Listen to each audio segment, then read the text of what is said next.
से।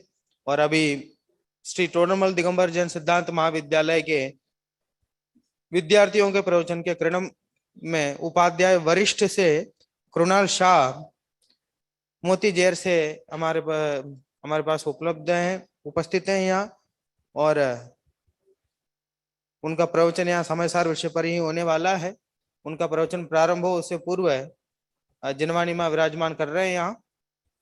षड्वाद नय षट द्रव्य गुण पर्याय और प्रमाण का, जड़ कर्म चेतन बंध का, अरु कर्म के अवसान का, कह कर स्वरूप यथार्थ जग का, जो किया उपकार है उसके लिए जिन वाणी माँ को वंदना शत बार है, वंदना शत बार है।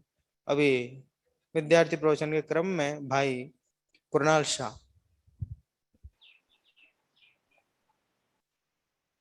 नमो हरिहंताणं नमो सिद्धाणं नमो आयर्याणं नमो वज्रायाणं नमो लोहे सव्वसागुणं मंगलं भगवान् वीरो मंगलं गौतमो गणे मंगलं कुन्दकुन्दार्यो जैनधर्मोऽस्तु मंगलम् सर्वमङ्गलमाङ्गल्यं सर्वकल्याणकारिकं प्रदानं सर्वधर्माणां जयतु शासनम्। नमः समयसाराय स्वानुभूत्या च कासते चित्स्वभावाय भावाय सर्वभावान्तरच्छिदे सच्चिदेव सर कि आज हम शिविरों, प्रवचनों और कक्षाओं के माध्यम से इतना तो जाने गए हैं कि हम इस संसार में भटक रहे हैं, हम दुख भोग रहे हैं। उसका कारण एक ही है कि हमने सम्यक दर्शन, सम्यक ज्ञान और सम्यक चारित्र की प्राप्ति नहीं की है। लेकिन जब हम यह बात सुनते हैं तब हमें प्राय एक विकल्प आ जाता है कि ये सम्यक दर्शन, सम्यक ज्ञान चारित्र के प्राप्त जो जीव है वह क्या सोचता होगा। यदि हम संसारी है तो हम संसार के बारे में सोचते हैं कि मेरा ये हो जाए, मेरा ये हो जाए। लेकिन ये जो सम्यक दृष्टि प्राप्त जीव है वो आखिर क्या सोचता होगा। तो ऐसा प्रश्न हमें उत्पन्न होता है, लेकिन हम कभी व्यक्त नहीं करते कि लोग क्या कहेंगे, ऐसा सोचकर हम कभी व्यक्त नहीं करते। लेकिन ऐसे प्रश्न आचार्य कुंतन स्वामी के सामने भी आए थे। वहां शिष्य प्रश्न पूछता है कि दर्शन, ज्ञान, चरित्र परिणमित आत्मा को स्वरूप संचेतन कैसा होता है, अर्थात कि जो स्वरूप का चिंतन होता है वह किस प्रकार का होता है।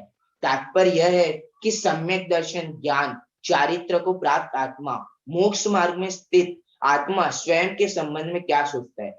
अर्थात कि जिसने सम्यक दर्शन, सम्यक ज्ञान, सम्यक चारित्र की प्राप्ति कर ली है, ऐसे जीव अपने आत्मा के बारे में क्या चिंतन करते होंगे, अर्थात कि अपने आत्मा के बारे में क्या सोचते हैं, उसकी चिंतन प्रक्रिया कैसी होती होगी, अर्थात कि उनकी चिंतन प्रक्रिया किस प्रकार की होती होगी। हम तो सोच लेते कि ऐसा हो जाए, लेकिन वह आत्मा संबंधी क्या चर्चा करते होंगे, अर्थात उनका चिंतन क्या होता होगा। तो इसी का उत्तर बताते हुए आचार्य कुंकुन स्वामी समय सर की 38वीं गाथा में लिखते हैं कि अमेको खल शुद्धो दंसण नाणमयो सदा रूपी णपि अतिमज्ज किंचित भी अण्णम परमाणु में तंपि। जिसका हिंदी पद्यानुवाद कुछ इस प्रकार है। मैं एक दर्शन ज्ञानमय नित्य सूत हूँ, रूपी नहीं ये अन्य सब पर द्रव्य, किंचित मात्र भी मेरे नहीं। कि क्या कहते हैं कि अहम एक को खल शुद्ध, अर्थात कि मैं एक भी हूँ और शुद्ध हूँ। दर्शन राणमय हूँ सदा रूपी, अर्थात कि मैं दर्शन ज्ञानमय वाला हूँ और सदा रूपी, अर्थात कि सदा अरूपी हूँ। फिर लिखते हैं नव्वी अर्थ मज्जी, अर्थात कि जो सब परद्रव्य है वह किंचित भी अण्णम परमाणु मित्तम भी, अर्थात कि वो किंचित मात्र भी, परमाणु मात्र भी नहीं है। परमाणु किसे कहते हैं, जो पुद्गल स्कंद का सबसे छोटा भाग, उद्गत द्रव्य का सबसे छोटा भाग, उससे परमाणु, वो परमाणु मात्र भी मेरा नहीं है। हिंदी पद्यानुवाद में हम साफ साफ समझ रहे कि मैं एक दर्शन ज्ञानमय नित्य शुद्ध हूँ, रूपी नहीं, अर्थात कि मैं एक हूँ, दर्शन ज्ञानमय वाला हूँ, शुद्ध हूँ और रूपी नहीं अर्थात कि अरूपी हूँ, और ये अन्य सब पर द्रव्य अर्थात कि जितने भी पर द्रव्य है वो किंचित मात्रा में मेरे हैं। अर्थात कि किंचित भी मतलब थोड़ा भी मेरा नहीं है, परमाणु अर्थात कि सबसे छोटा भाग भी मेरा नहीं है।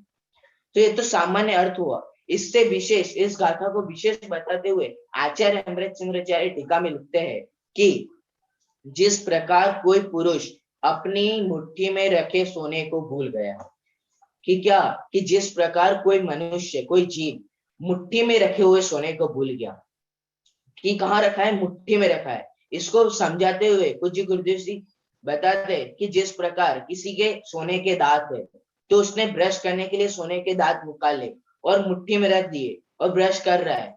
मानो समझने की बात है कि कहाँ रखा है, मुट्ठी में रखा है। श्रीमद राजचंद्र जी तो लिखते हैं कि ज्ञानियों ना एक एक शब्दों में अनंत आगमों भरेला छे, अर्थात कि ज्ञानी जीव के एक एक शब्द में अनंत आगम भरे हुए।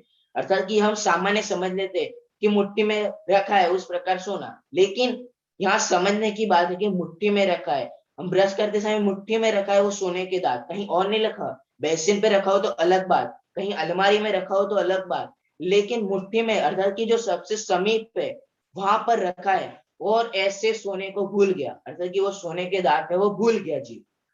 पर किसी के ध्यान दिलाने पर या स्मरण आ जाने पर उसे देखे और आनंदित होता है। कि क्या उसको देखता है, बार बार देखता है, हाँ स्मरण आ गया कि हाँ ये तो मेरी मुट्ठी में ही है, तो उसको देखता है और आनंदित होता है, अरे ये तो यही है, अरे ये तो यही है, मैंने भूल गया था, ये तो यहीं पे रखा है मेरी मुट्ठी में। लेकिन जो सबसे समीप था, मुट्ठी सबसे समीप रहती, वहां भी भूल गया, अर्थात कि मुट्ठी में रखा था वो भी भूल गया, तो सबसे समीप होने पर भी भूल गया। और स्मरण आया और देखता है, अरे यही तो, यहाँ तो है मेरा सोना, यही तो है मेरा सोना, ऐसा देख देख कर आनंदित होता है। तो क्या लिखते हैं, ये तो उदाहरण हुआ। हमें ऐसा ही उदाहरण बाह्य में कहते हैं कि बगल में छोरा गांव में ढिंढोरा, अर्थात कि पास में लड़का है और पूरे गांव में ढूंढ रहा है कि मेरा लड़का कहाँ गया, मेरा लड़का गया। उसी प्रकार का ये उदाहरण है कि जो सबसे समीप होने पर भी वो बाह्य में ढूंढ रहा है। तो ये तो उदाहरण हुआ, उसके ऊपर से सिद्धांत क्या बताते हैं कि उसी प्रकार उसी न्याय से अनादि मोह रूप अज्ञान से उन्मत्तता के कारण जो आत्मा अत्यंत अप्रतिभूत है, कि कैसा कि जो अनादि से मोह रूप वाला, अर्थात कि मोह के कारण अज्ञान से उन्मत्तता के कारण, उन्मत्तता अर्थात कि पागलपन जो कि नशे में है, कि मोह रूपी अज्ञान के नशे के कारण। इसी बात को हम छह डाला में भी पढ़ते हैं कि मोह मोहम्मद पियो अनादि भूल आपको भरमतवारी, अर्थात कि यह जीव अनादि काल से मोह रूपी मदिरा के कारण भटका आया है। कि मैं किसके कारण भटक रहा हूँ, कि मोह रूपी अज्ञानता के कारण। इसी बात को यहाँ लिखते हैं कि अनादि मोह रूप अज्ञान से उन्मत्तता के कारण, कि क्या कि जो अनादि काल से मैं मोह रूपी अर्थात कि यहाँ सम्यक दृष्टि जीव विचार कर रहा है कि मैं अनादि काल से मोह की उन्मत्तता के कारण अर्थात कि मोह रूपी अज्ञान के पागलपन के कारण। उन्मत्तता का अर्थ होता है कि पागलपन, नशा, कई अर्थ होते हैं, तो क्या पागलपन के कारण, कि मोह के नशे में यह जीव कारण जो आत्मा अत्यंत अप्रतिबुद्ध था, अर्थात कि मैं आत्मा स्वयं अप्रतिबुद्ध था। अप्रतिबुद्ध अर्थात कि जो आत्मा को भी नहीं जानता, क्या राग है वो भी नहीं जानता, क्या द्वेष है उस वो भी नहीं जानता, ऐसा अप्रतिबुद्ध था। यहाँ सम्यक दृष्टि विचार कर रहा है कि मैं अनादि काल से मुंह की उन्मत्तता अर्थात कि मुंह के नशे में अनादि काल से अप्रतिबुद्ध था। अर्थात यहाँ हमारी चर्चा हुई कि हम कैसे है कि हम अप्रतिबुद्ध हैं।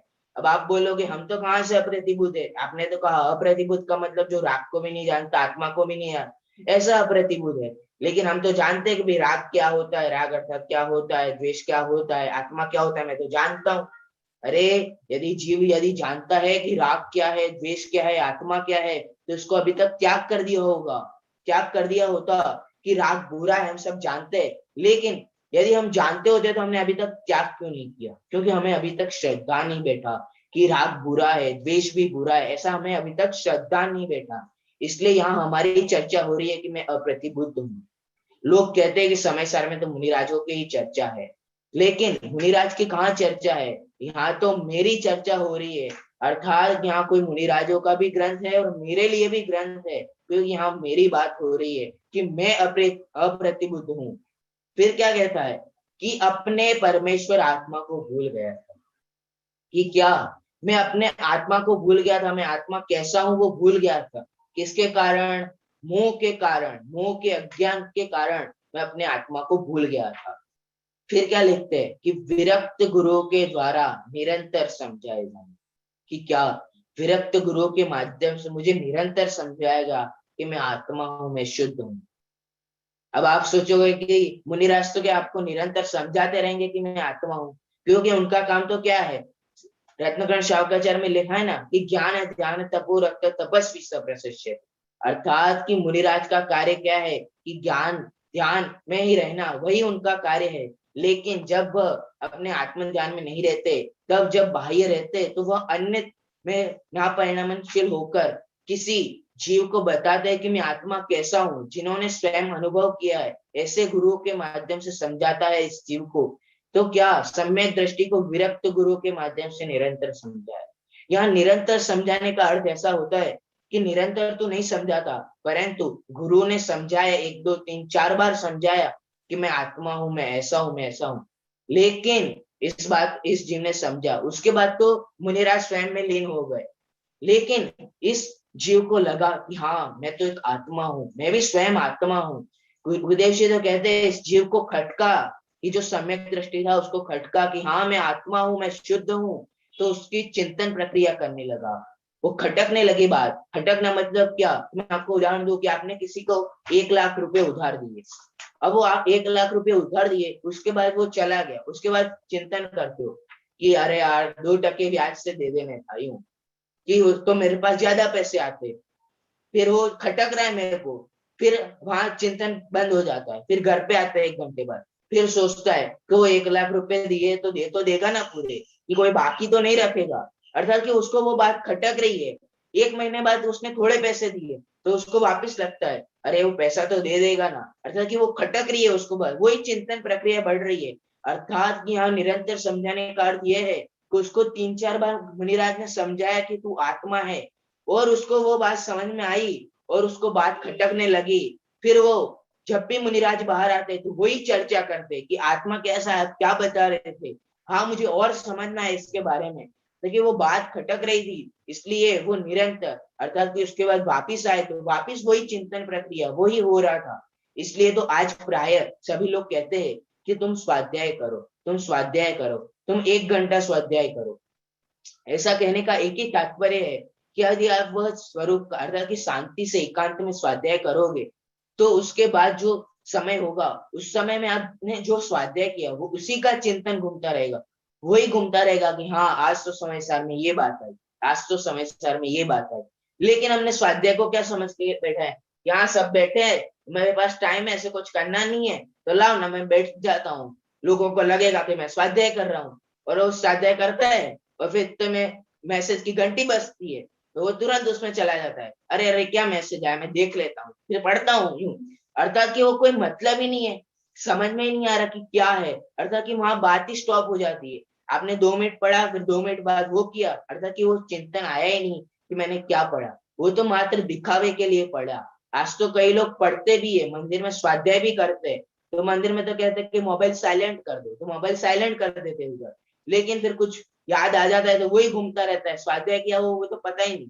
और कई लोग तो ऐसे होते हैं कि स्वाध्याय भी करते हैं, लेकिन बाहर आए और किसी ने पूछा कि अरे आज समय सामने वो बात आई थी, वो क्या तुम्हें भूल गया, बताना जरा।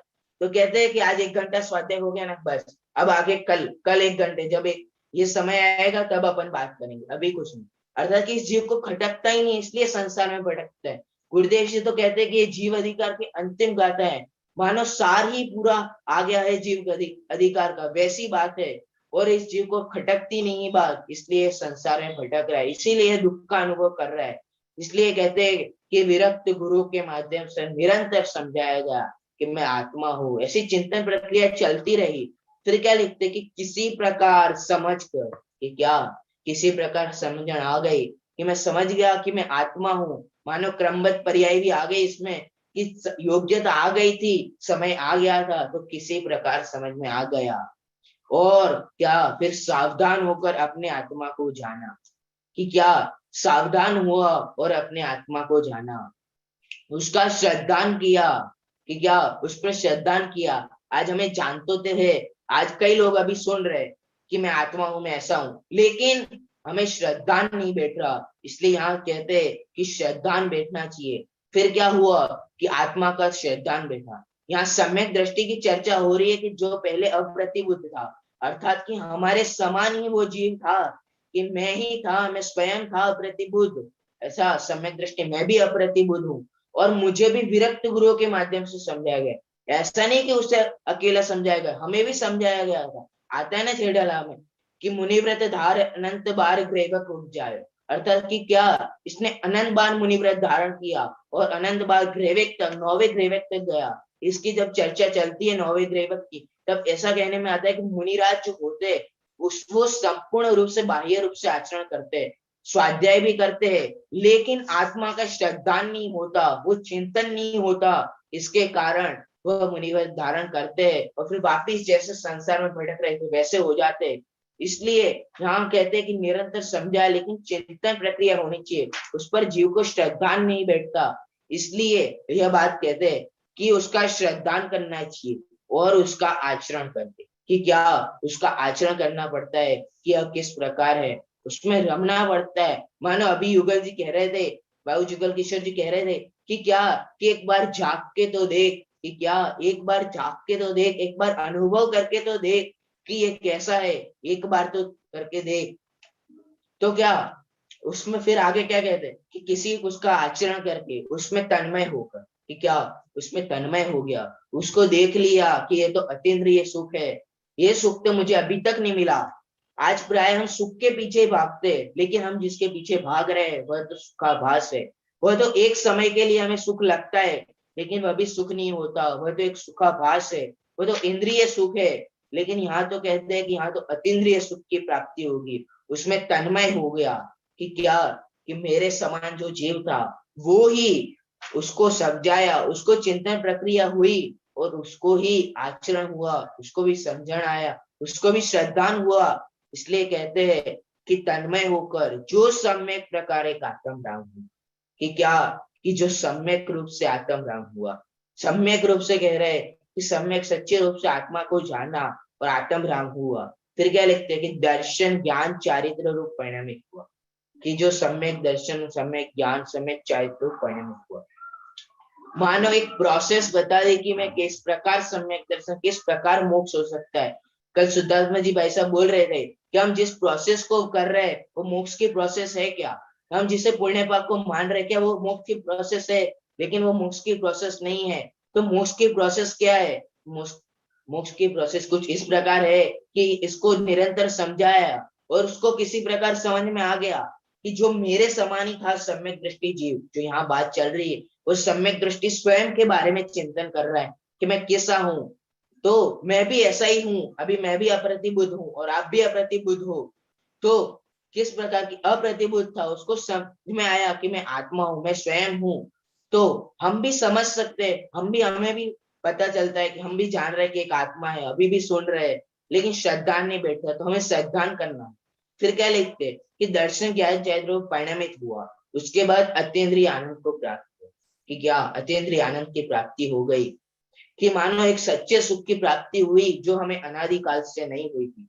और नहीं होने का कारण क्या था, कि मैं अज्ञान था, कि मोह रूपी अज्ञान के कारण था, उसके अतीन्द्रिय आनंद की प्राप्ति हुई। तो मानो एक जीव को हो रही है तो मुझे क्यों नहीं हो सकती। आज लोग कहते हैं कि वो ओलंपिक में जीत सकता है तो मैं क्यों नहीं जीत सकता, वो ऐसा कर सकता है तो मैं क्यों नहीं कर सकता। हम आज आइडल बना दे कि ये ऐसा कर रहा है तो मैं भी ऐसा बनूंगा। तो ऐसा बनने के लिए अब कोई किसी को आइडल है कि भाई मैं सचिन तेंदुलकर, किसी को क्रिकेटर बनाए तो वो सचिन तेंदुलकर की तरह करेगा, वो भी उसी तरह खेलेगा, वो भी उसी तरह करेगा। तो यहाँ क्या कि जिसको मोक्ष जाना है, जो आत्मार्थी है, जो मोक्षार्थी है, लेकिन जिसे मोक्ष जाने की इच्छा है, मानो जिसे मोक्ष जाना है उसको यही करना पड़ेगा कि उसको अतीन्द्रिय आनंद की प्राप्ति करनी पड़ेगी। तो अतीन्द्रिय आनंद की प्राप्ति का एक ही मार्ग है कि उसे सही श्रद्धान करना होगा कि मैं आत्मा हूँ और मैं ऐसा हूँ। फिर क्या कहते हैं कि वह मैं ऐसा अनुभव करता हूँ, कि क्या, कि मैं आत्मा हूँ ऐसा अनुभव कर रहा हूँ। मैं चैतन्य मात्र ज्योति रूप आत्मा हूँ, मैं चैतन्य मात्र ज्योति रूप आत्मा हूँ और मेरे अनुभव से ही प्रत्यक्ष ज्ञात होता है। कि जो मेरे अनुभव से ही प्रत्यक्ष ज्ञात होगा, या कोई किसी को बताएगा कि ये ऐसा है ये ऐसा है, तो कुछ नहीं होने वाला, क्योंकि वह श्रद्धा नहीं बैठेगा कि मैं ऐसा हूं। लेकिन हम जब स्वयं अनुभव करेंगे, स्वयं प्रत्यक्ष जानेंगे, यहाँ खास वर्ड लिखा है कि यहाँ प्रत्यक्ष ज्ञात होता है, अर्थात कि जोर देने वाला है कि प्रत्यक्ष ही ज्ञात होने वाला है, ये किसी के माध्यम से नहीं होने वाला। हाँ, कोई निमित्त बने तो हो सकता है, लेकिन यह ज्ञात तो मुझे प्रत्यक्ष ही होगा।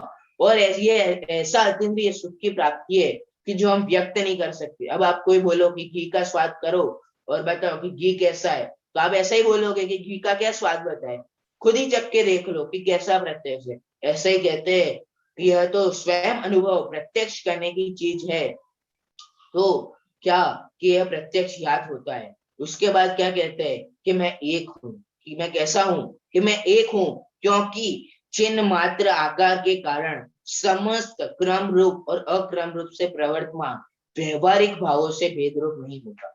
कि मैं कैसा हूं, कि मैं क्रम रूप और अक्रम रूप भेद रहे।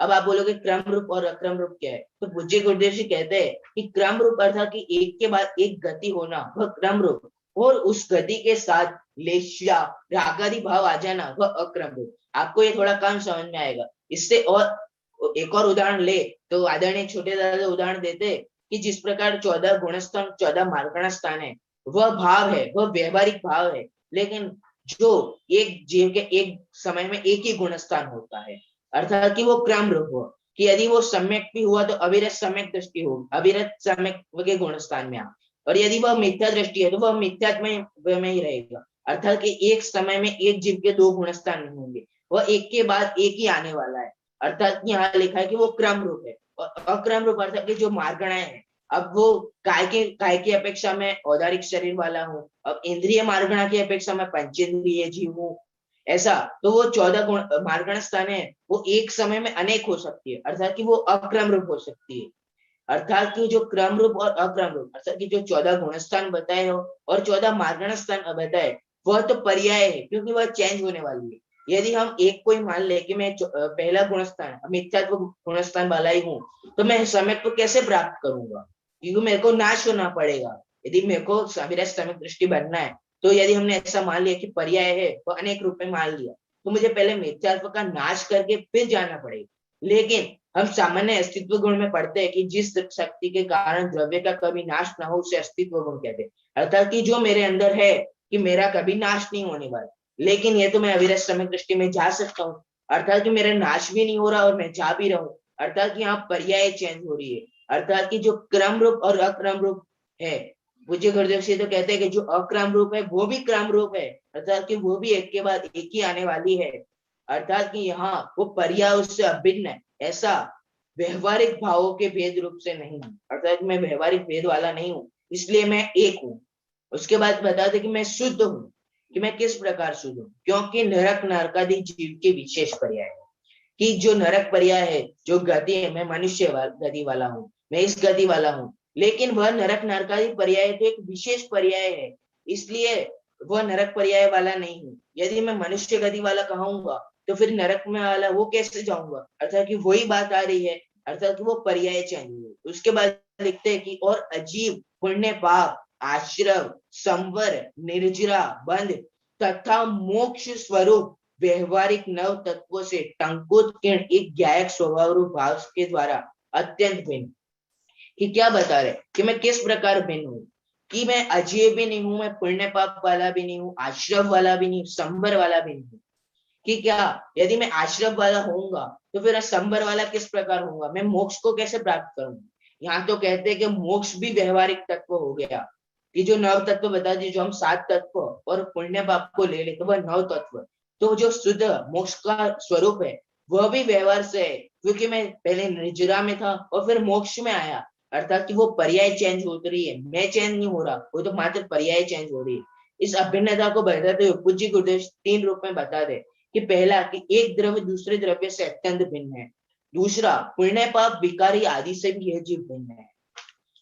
कि पहला कि मैं एक द्रव्य दूसरे द्रव्य से भिन्न है, अर्थात कि मैं और अजीब से भिन्न हूँ, अर्थात कि मैं शरीर वाला नहीं हूँ और आत्मा है वह अभिन्न है, क्योंकि मैं शरीर वाला मानूंगा, यदि शरीर गंदा होता है तो आत्मा भी गंदा हुआ, लेकिन आत्मा तो कभी गंदा नहीं होता।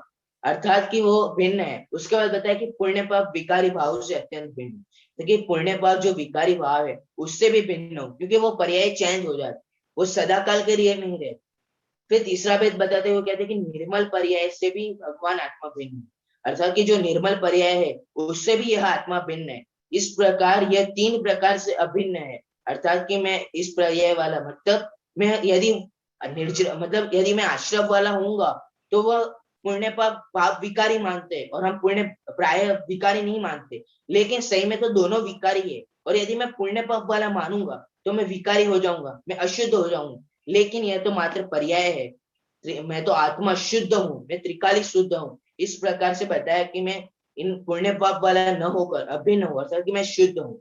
उसके बाद बताया कि मैं दर्शन ज्ञान में हूँ, क्योंकि चिन्ह मात्र होने से सामान्य विशेष उपयोगात्मक का उल्लंघन नहीं करता। अर्थात कि जहाँ हम बता रहे थे कि दर्शन ज्ञान ज्ञान उच्च रहता है जब उसका भेद अभेद करते हैं, लेकिन उसका यहाँ कहते हैं कि सामान्य विशेष उपयोगात्मक का उल्लंघन करते हैं।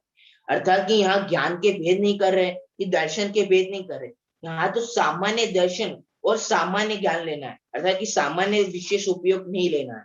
अर्थात कि गुरुदेव जी तो इस प्रकार कहते हैं कि मैं चैतन्य स्वयं मात्र हूँ और इन विकल्प से अभेद हूँ, अर्थात कि मैं ज्ञान दर्शन वाला हूँ। कि यहाँ सामान्य दर्शन और सामान्य ज्ञान की अपेक्षा मैं दर्शन ज्ञान में वाला हूँ। अर्थात कि मैं विशेष न होकर, यहाँ लिखते हैं कि सामान्य विशेष उपयोगात्मक को उल्लंघन, अर्थात कि जो सामान्य विशेष उपयोग है उसका उल्लंघन करके मैं उल्लंघन नहीं करता, अर्थात कि उसका उल्लंघन, अर्थात कि यहाँ सामान्य विशेष को न लेकर मात्र सामान्य लेना है कि मैं सामान्य दर्शन वाला हूँ और सामान्य ज्ञान वाला, उस प्रकार मैं दर्शन ज्ञान में वाला। उसके बाद लिखते हैं कि मैं परमार्थ से सदा ही अरूपी हूँ। कि क्या, कि मैं परमार्थ से सदा ही अरूपी हूँ। क्योंकि रूपी किसे कहते हैं कि जिसमें स्पर्श रस गंध वर्ण पाया जाए उसे रूपी कहते हैं, और जिसमें स्पर्श रस गंध वर्ण ना पाया जाए उसे अरूपी कहते हैं, जो कि हम 6 द्रव्यों के चर्चा में पढ़ चुके हैं। तो क्या कि जो अरूपी है, अर्थात कि मैं सदा अरूपी हूँ, क्योंकि स्पर्श रस गंध वर्ण जिसके निमित्त है ऐसे संवेदन रूप परिणमित होने पर भी स्पर्शादि रूप स्वयं परिणमित नहीं होता, इसलिए मैं अभिन्न हूँ। इसलिए यहाँ कहते हैं कि मैं रूपी नहीं हूँ लेकिन अरूपी हूँ। तो यहाँ क्या बताया कि मैं एक हूँ, मैं शुद्ध हूँ, मैं दर्शन ज्ञान में वाला हूँ, मैं परमार्थ हूँ। अब मात्र एक पैराग्राफ बचा है, समय हो गया है, इसलिए मैं उसको संक्षेप में बताऊं तो उसमें ऐसा लिखा रहा है कि यह जीव क्यों मोह उत्पन्न क्यों होता है, क्योंकि मैं पर पदार्थों के अंदर एकत्व बना करता हूँ, क्योंकि पर पदार्थ मेरे ज्ञान में आने ही वाले हैं, क्योंकि प्रमेयत्व गुण के कारण आने ही वाले, क्योंकि प्रमेयत्व गुण क्या कहते हैं कि जिस शक्ति के कारण द्रव्य किसी न किसी ज्ञान का विषय अवश्य हो उसे प्रमेयत्व गुण कहते हैं। अर्थात कि पुद्गल द्रव्य पर पदार्थ मेरे ज्ञान का विषय बनने ही वाले हैं। इसलिए यहाँ कहते हैं कि मैं उस रूप ना हो, ज्ञान वाला तो होने वाला है, तो ज्ञान तो होगा ही मुझे कि मैं पर पदार्थ मेरे ज्ञान में आएंगे, लेकिन उसमें अपनापन नहीं करना। यदि मैं अपनापन करूंगा तो ही उसमें मोह उत्पन्न होने वाला है। लेकिन हम मोह को उत्पन्न, यदि हम उसका उसमें अपनापन नहीं करते तो उसमें मोह उत्पन्न नहीं होता। तो आज प्राय यह बात चलती है, तब ऐसा कहते हैं कि हाँ भैया हमें तो समझ में आ गया है, हाँ सब बोल रहे हैं कि भाई हमें समझ में आ गया कि मैं एक हूँ, मैं शुद्ध हूँ। अरे आदरणीय शैलेश पंडित कहते हैं कि यदि समझ में आ जाए, यदि हमें इस समय समझ में आ गया ना, मैं बैठे बैठे ही मुझे मोक्ष हो जाएगा। यहाँ ऐसी बात है कि यदि एक बार मेरे को समझ में आ गया, मेरे को श्रद्धान बैठ गया तो मुझे अभी के अभी मोक्ष हो जाए। लेकिन हम मात्र सुनते हैं, उस पर श्रद्धान नहीं करते, श्रद्धान करते तो थोड़ा करते हैं, पूर्ण रूप से श्रद्धान नहीं करते। तो हम भी, मैं एक हूँ, मैं दर्शन ज्ञान में वाला हूँ और मैं सदा अरूपी हूँ, और पर पदार्थ मेरे कुछ भी नहीं है, तथा कि परमाणु मात्र भी मेरे नहीं है, ऐसा स्वरूप का चिंतन करे। मैं आत्मा सदा ही शुद्ध हूँ और अतीन्द्रिय सुख की प्राप्ति करने वाला हूँ। तो हम सब भी ऐसे अतीन्द्रिय सुख को प्राप्त करें, ऐसी मंगल।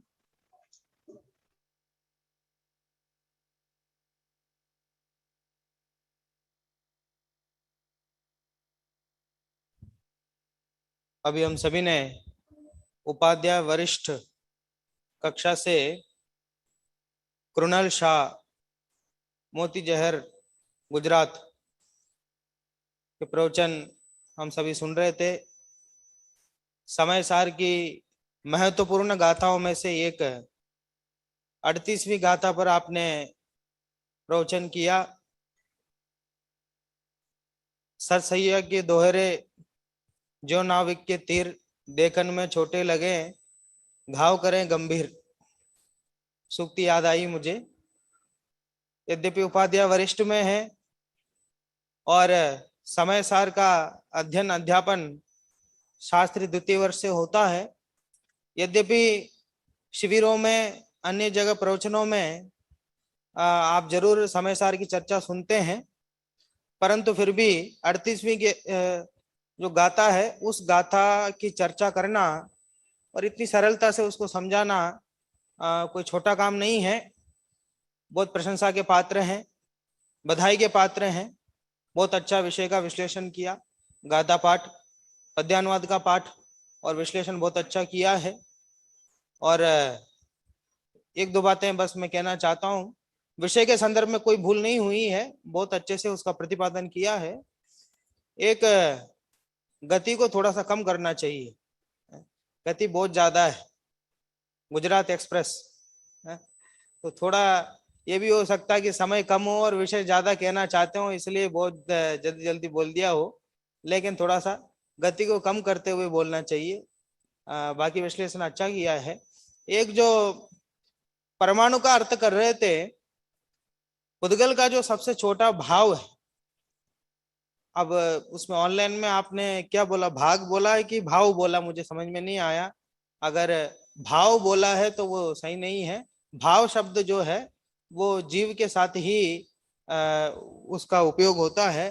भाग अगर आपने कहा है, जो पुद्गल का सबसे छोटा अंश है या प्रदेश भी कह सकते हैं, और अविभाज्य अंग है, जो जिसका दूसरा भाग नहीं किया जा सकता हो, ऐसा जो विभाग है, प्रदेश है, अंश है पुद्गल का, उसे आप परमाणु कह सकते हैं। और एक जीवा जीव अधिकार की अंतिम गाथा ऐसा कह रहे थे, ये पूर्व रंग की अंतिम गाथा है। जयचंद जी छाबड़ा शायद, और कोई, मैं एकदम मुझे ध्यान ख्याल में नहीं आ रहा नाम, इसको जीवाधिकार मानते हैं पूर्व रंग को, और अजीव अगला जो अधिकार उसको अजीविका अजीव अधिकार मानते हैं। लेकिन अपने यहाँ जो प्रचलन है वो दोनों को मिलाकर ही जीवा जीवाधिकार कहा जाता है, पूर्व रंग और इसके बाद जो अधिकार, दोनों को मिलाकर ही जीवा जीवाधिकार कहा जाता है। पूर्व रंग की ये अंतिम गाथा है। तो इस प्रकार आपने चर्चा बहुत अच्छी आपने की है, बहुत अच्छा प्रतिपादन आपने किया है। आपके उज्जवल भविष्य की कामना करता हूँ। विद्यार्थी बहुत होनहार है, सभी कार्यक्रमों में बराबर उपस्थित होकर के लाभ लेते हैं, और उसका परिचय भी हमें आज मिला है। बहुत बहुत शुभकामनाएं। अब आगामी क्रम में